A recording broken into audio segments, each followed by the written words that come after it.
tonight, early voting is now underway here in the Miami Valley. It's been 1 week since people started casting their ballots. The midterm elections now less than 3 weeks away. And Mamie Baugh is live from outside the Montgomery County Board of Elections. So Mamie, break down the numbers for us. How many people have cast their ballots so far? Well, the Montgomery County Board of Elections tells me so far it's seeing about 500 people a day. And it says things have been going smoothly and quickly. As you can see this sign behind me, there's a sign here throughout the Montgomery County Administration building, signs. And even once you go in, when you come in through the parking lot, there are signs and also blue lines that show you the direction you need to go to vote and red lines that show you how to exit the building, because it can be pretty complicated in there at times. But they say things have been going smoothly, and starting next weekend on Saturday, you can come in and vote early. We're seeing a trend where voters are voting before Election Day, either early in person or absentee by mail. Even before the pandemic, people saw how quick and easy it is. You can vote at home. You never have to leave. You can use whatever resources you want to look up candidates. And when you come into our office, again, we've got free parking and you're in and out in 15 minutes. Yeah. So maybe where do the requests for absentee ballots stand tonight? Well, right now, the requests for absentee ballots are at nearly 40,000. And, I've been tracking this for you all. And during the 2018 election, a total of 40,000 absentee ballots were requested in total. And right now, it's on track this election season to completely surpass that. And you remember when I spoke with experts, they say they believe the 2020 election had a lot to do with this, because there was that big push during the pandemic for people to vote absentee, and that trend continues to remain. Back to you. Mamie, thanks so much. We are learning new information tonight about the Marietta plane crash that killed 2 people just yesterday. The plane crashed at a car dealership, and multiple cars and buildings now are damaged. The National Transportation Safety Board was at that scene today. It says the pilots did not report any problems and were cleared for landing just 40 seconds before witnesses say they saw the plane sharply drop. The communication was seamless. There were no issues, no cause for concern, and no distress signals were sent. It was very normal communications. Now, these are the victims of that crash. The pilot, Eric Sievers of Parkersburg, West Virginia, and Timothy Gifford of Orient, Ohio, a recently retired 15-year veteran of the Columbus Fire Department. Tonight, Gifford is being remembered by a former colleague who says he's devastated. His innovation. He was a really intelligent individual. He wasn't afraid to challenge people in order to make the department better. Pretty shocking and, startling for us to know that somebody had such a tragedy. The NTSB says it could be up to a year before a full report on the cause of the crash is released. We're following breaking news out of our nation's capital tonight. You're looking at the scene in Washington, D.C. right now. 3 people have been detained on weapons charges near the Supreme Court. Capitol Police responded to a suspicious vehicle, took 3 people into custody. They were armed with 2 firearms and are reportedly residents of Georgia. Capitol Police have closed several roads in that area, like the one you see here. The bomb squad in the process of making sure that vehicle itself is not a threat. All right, let's talk weather now. It did warm up slightly, Natalie, as the day went on today. It's going to warm up even more, though, as we get to the end of the week. Yeah, we have some great weather in the forecast. Good. We do have to get through a very cold night tonight, though. In fact, freeze warnings in place for the entire Miami Valley, as sub-freezing conditions are expected through the overnight hours. So we have the sunshine out, but as we look into the overnight hours, those clear skies are going to help temperatures really begin to fall. So we have those freeze warnings in place until 10 a.m. tomorrow. Temperatures they're in the 50s and 40s currently, 48 in Sydney, 46 in Wapakoneta, 46 in Bellefontaine. Comparing this to this time yesterday, though, hey, it's 12 degrees warmer in Dayton, 14 degrees warmer in Greenville. But for tonight, as I mentioned, it is going to be a cold one, dropping to 30 for overnight lows. So protect those sensitive plants, bring any sensitive potted plants indoors.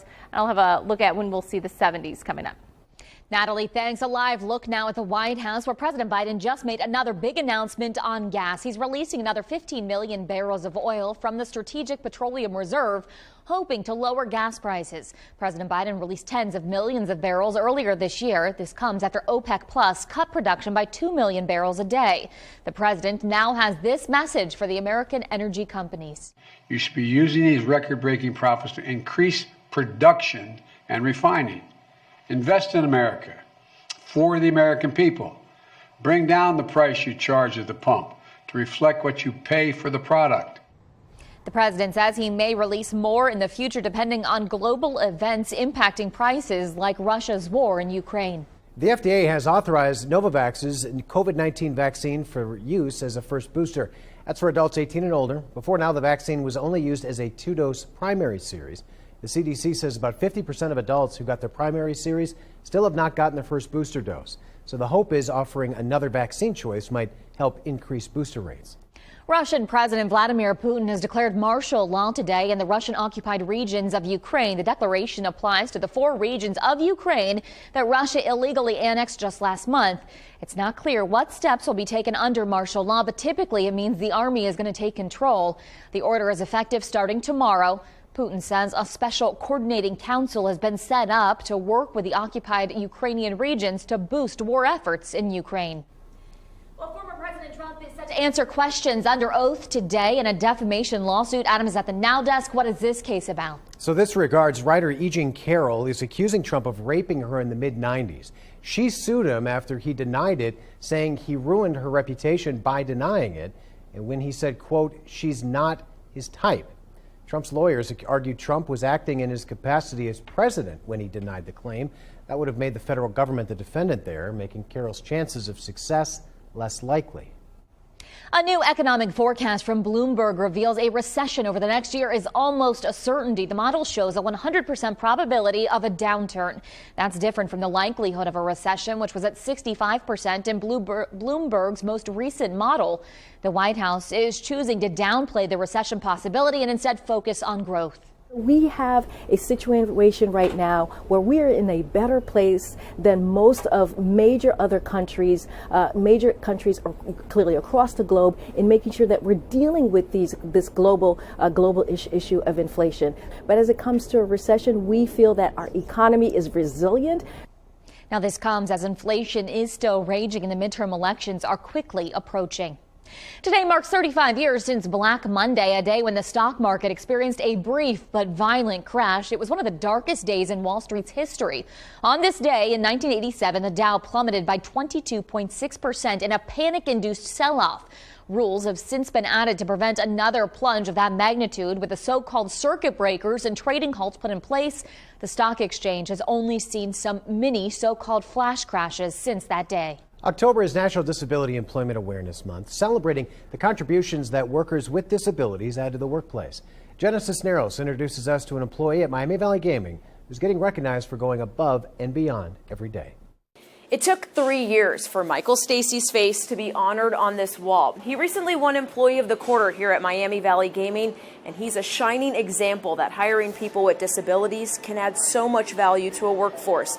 Michael is part of the housekeeping department. He and 6 others have disabilities, but that clearly doesn't stop him from working hard or showing up to work with a smile. When he came to join our team, he said, I want to be part of a family, not just a workforce. And we're like, that's exactly what we are here. I just want to be treated equal, but here they treat me like a human being. They look past that I have a disability. They don't even think I have one. Michael works here part-time, 3 days a week on the busiest shift, and he tells me he plans to stay here for years to come. Reporting from Miami Valley Gaming, I'm Jenna Cisneros. Back to you. Jenna, thanks. Kings Island is adding a new themed area to its park. It's going to be called Adventure Port and will be located between Coney Mall and Action Zone. Now, this area was part of the original park when it opened back in 1972. So here's what's changing. Adventure Port will feature enhanced theming, new dining options, and 2 new family-friendly rides. Soul Spin will get you spinning 60 feet high at about 25 miles per hour. And Cargo Loco is also a dizzying spinning ride. This time, though, in small shipping barrels where riders can control the speed of their spin with the wheel. Adventure Port is going to be ready for the 2023 season. Jurors in the quadruple murder trial of Gurpreet Singh are now deliberating his fate, and that could include him getting the death penalty if convicted, what both sides said today in closing arguments. And the IRS making changes in response to inflation. How much more of your income you're going to be able to keep when you file in 2023. Plus, I'm tracking that freeze warning for our area tonight, and when we finally warm up, that's coming up. You're watching Dayton 24/7 now.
Weather Window, presented by the National Weather Desk. This paper-thin beauty is what's known as a frost flower. According to the National Weather Service, their formation requires freezing air temperatures, soil that is moist or wet, and a plant stem that hasn't been frozen. The water in the stem expands while it's freezing, splits the stem, then completes freezing upon contact with the air. They can only form once per season because they damage the stem.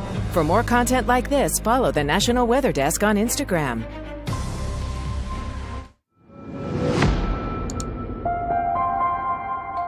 Jurors in the quadruple homicide trial of Gurpreet Singh in Butler County now deliberating his fate. If he's convicted, Singh could face the death penalty. The prosecution and defense have both given their closing arguments. David Winter shares what they said.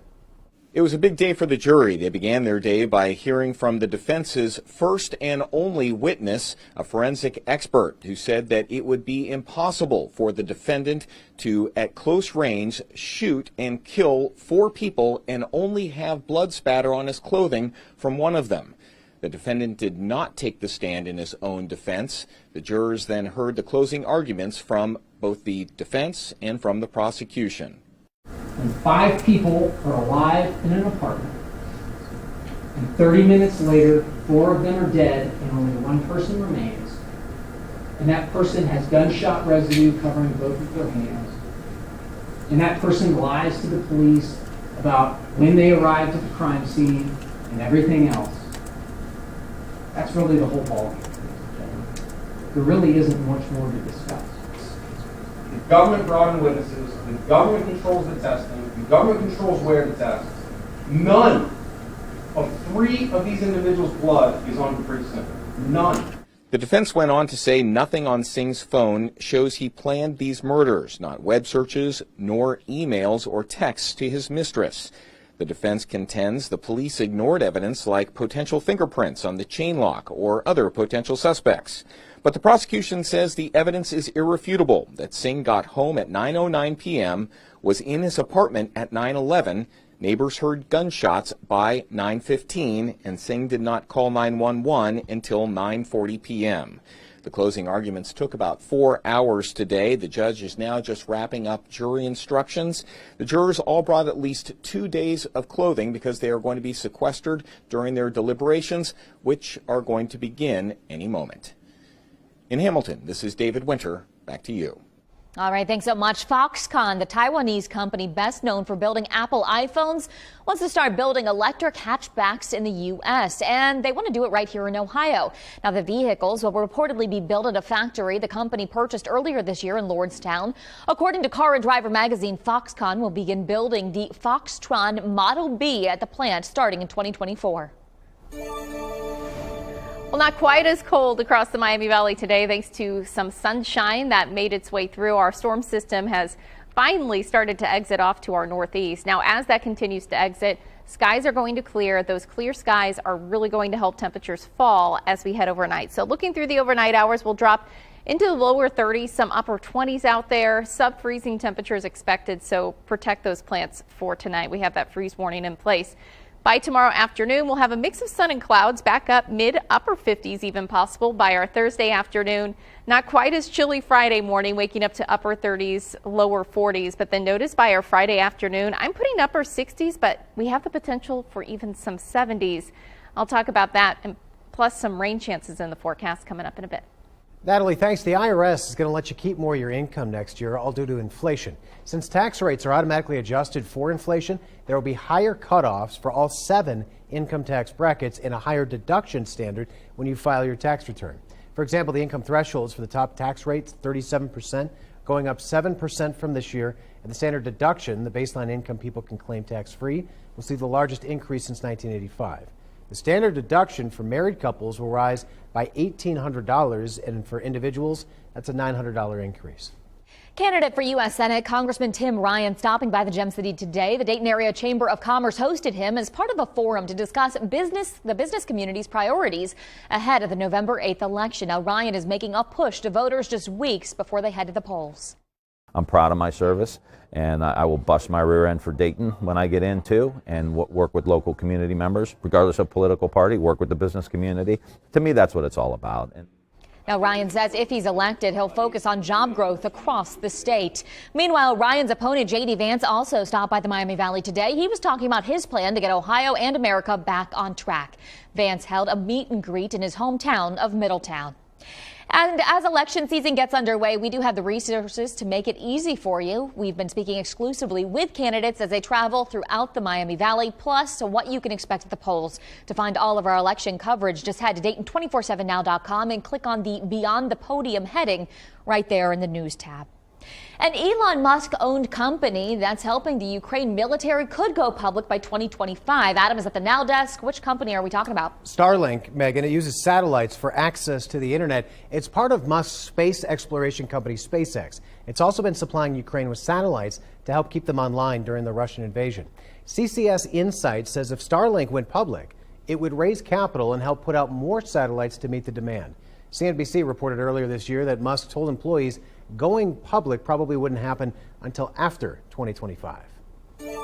A story now from our partners at the Dayton Business Journal. A local nonprofit dedicated to applied scientific research and development is going to be expanding to our nation's capital. Parallax Advanced Research, headquartered in Beaver Creek, has scouted a second office location in the D.C. area. That's going to extend Parallax's reach and place the organization close to key Department of Defense offices.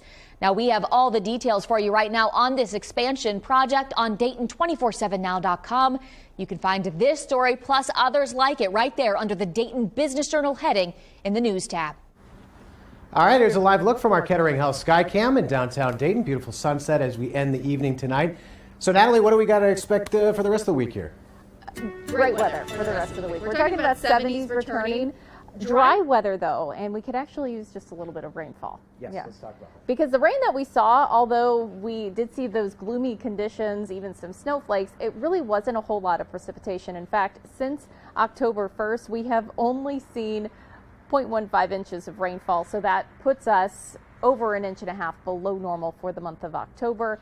And as far as since September 1st, we're more than 2 inches below normal. So we really could use the rain. In fact, abnormally dry conditions in place for much of the Miami Valley due to those very dry conditions. And it doesn't really look like until we head into next Tuesday that we do start to see some precipitation back in the picture. Could see some showers making their way through with our next weather maker. I'm going to have a look at that 7-day coming up.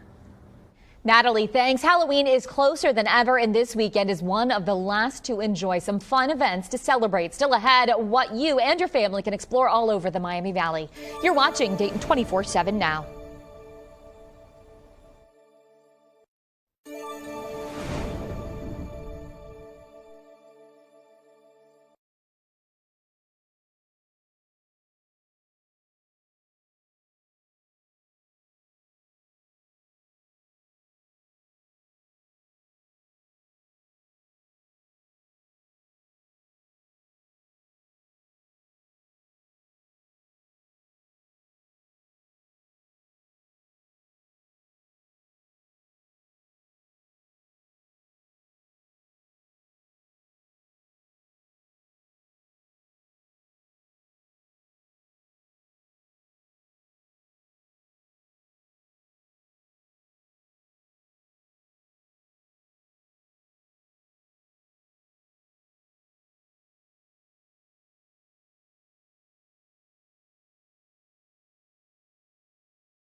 The Dayton 24/7 Now News app. Brought to you by the Jeff Schmidt Auto Group. Elise Coulter shows you some options for you and your family to enjoy on one of the last weekends here in October. Halloween is just a little more than a week away, so of course we're going to talk about everything spooky for this weekend because it's our last, well, one of our last weekends to get out and enjoy it. Haunted Village happening at the Heritage Village Museum near Cincinnati. Kids are encouraged to dress up. Admission is just $10. It is a family-friendly event with a little bit of spooky in there, of course. And then in Bellbrook, we have the Lucas Brothers Farm Festival, the last weekend to enjoy this. Hayride and Hayride Pumpkin Patch. We've got a corn maze. We've got a pick your own pumpkin patch. We've got farm animals. Lots of family-friendly stuff here to do. And then in Lewisburg, look at this. Woo! It is the Haunted Cave happening this weekend as well. So guys, make sure you get out and enjoy everything spooky. Well, thankfully, the weather is looking a whole lot better for the rest of the week, and especially by this weekend. Temperatures are climbing. Here's a look at our forecast. So mid-50s tomorrow. We get into the upper 60s on Friday, and then notice as we head into the weekend that we do start to see 70s back in the forecast. So that's going to be more than 10 degrees above normal for this time of the year. Going to really start to feel those mild conditions make their way in, which will be a nice way to kind of close out October. We're heading into those final weeks and it's looking pretty good. But for tonight, 30 for our overnight low, so do protect your plants. Going to be looking at sub-freezing conditions. Heading into tomorrow, we do have a mix of sun and clouds, temperatures that are going to be in the mid-50s. And then here's a look at our extended forecast. So quick warm up by Friday, upper 60s. There's those 70s, and finally that rain back in the picture Tuesday into Wednesday. We could really use some, and thankfully that system doesn't look like it's going to be cooling us off too much with highs back in the lower 60s. It could be one of our nicer weekends we have left this year, huh? Yeah, definitely so. Soak up these 70s while we can. All right, that does it for us. Have a good rest of your evening. Good night.